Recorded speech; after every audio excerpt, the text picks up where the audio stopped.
Hey everybody, I am back. It has been a while since I've been on here doing live videos. So if you're someone that watches the videos as opposed to waiting for the Power Your Research podcast episodes to come out, I'm back doing these live videos. And for those of you that don't know, before we jump into psychology and content and how we can make your content better with this one single tip, I want to remind you that some people listen to these episodes via the Power Your Research podcast, which is available anywhere you listen to your podcast.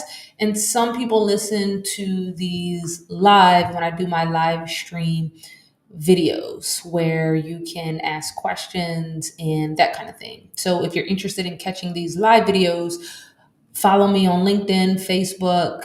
I'm not active on Facebook, but this does stream live on Facebook, even YouTube. So you can go to the Power Your Research YouTube page and catch these live. But today we're here to talk about psychology and content. And there's so much to psychology in terms of content and growing your social media pages. And really, what it comes down to is the art of storytelling. The more you study storytelling and great storytelling, the more you see that it's so connected to psychology. Because great storytelling are stories that people want to continue listening to, stories that people feel emotionally connected to, stories where there is this parasocial relationship between the reader or the viewer and the character, where you feel connected to this character. You know, we've all watched movies where they kill off one of the characters and we feel sad, right? That's a parasocial relationship. So there's so much to the psychology of storytelling. And one element of that is this German word called Schadenfreude. Now, if you're German, I know I'm messing that word up, but it doesn't matter if I can't pronounce it right because I understand the concept and how to use it to create effective content that really resonates with people. So, Schadenfreude is a German word that means people actually derive pleasure from seeing other people in pain.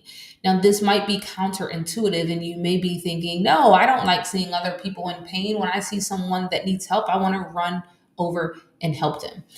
But I'm going to break it down a little bit in this video in a way that you will be able to relate to what I'm saying and then understand, more importantly, how you can use this to make better content. So, on social media, whether it's LinkedIn, Instagram, YouTube, whatever it is, stories do well. And stories that are pull at the heartstrings, are emotional or inspirational. That's the type of content that you usually see people sharing. That's the type of content that you like to share. Even entertaining content is content that people like to share. Now, if you tell a really good story, it will be emotionally gripping and it will be entertaining at the same time. And one way to do that is to lean into this concept of Schadenfreude. So, if you are using social media and you're constantly posting about your wins, the good things that happen, oh, this great thing happened and this great thing happened, it's harder for people to root for you because what happens is people begin to compare themselves to you. People begin to be jealous and envious of you because they constantly seeing you sharing your good news, sharing your happy moments and your wins and your awards. And it makes it extremely hard for people to continue to root for you if they always think that you are winning. Because psychologically, it doesn't make them feel good about themselves. They start saying, why am I not getting all of these awards? Why am I not publishing papers? Why am I not being picked and selected?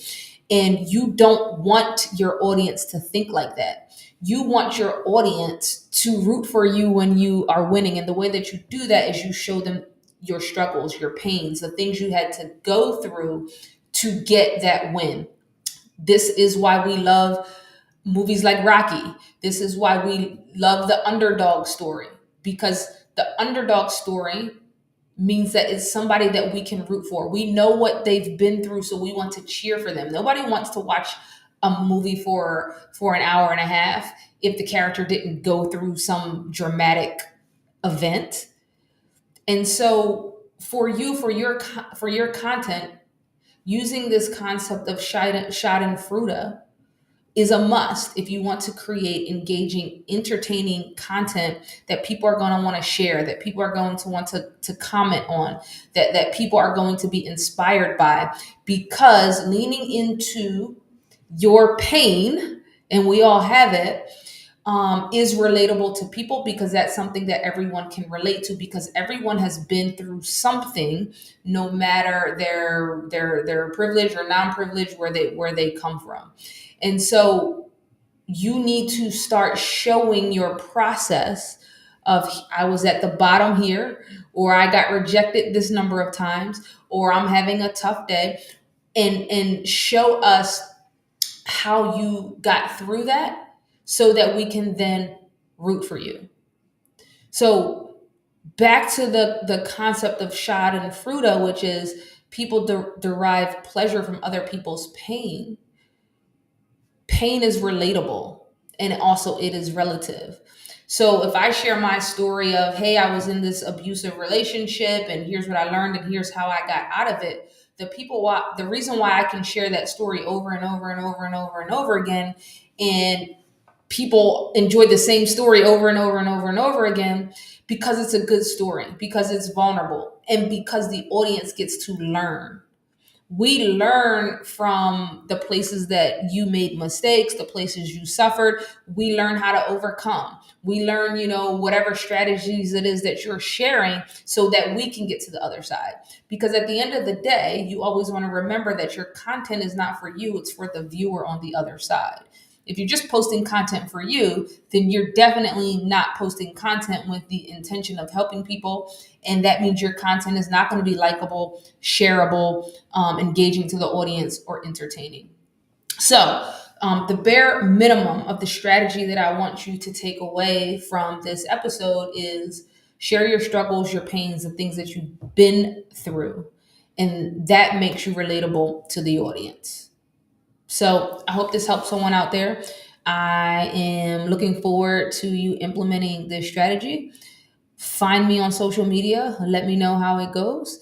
And of course, if you have any questions and you're watching this video as a replay, or if you're listening to it as a podcast, drop your questions and I'm happy to go back and make videos elaborating or answering any questions you have. If you're new here, my name is Dr. Sheena Howard. I am the founder of Power Your Research, which is an academic branding company that teaches tenured professors how to increase their visibility, authority, and income without the expense of a publicist.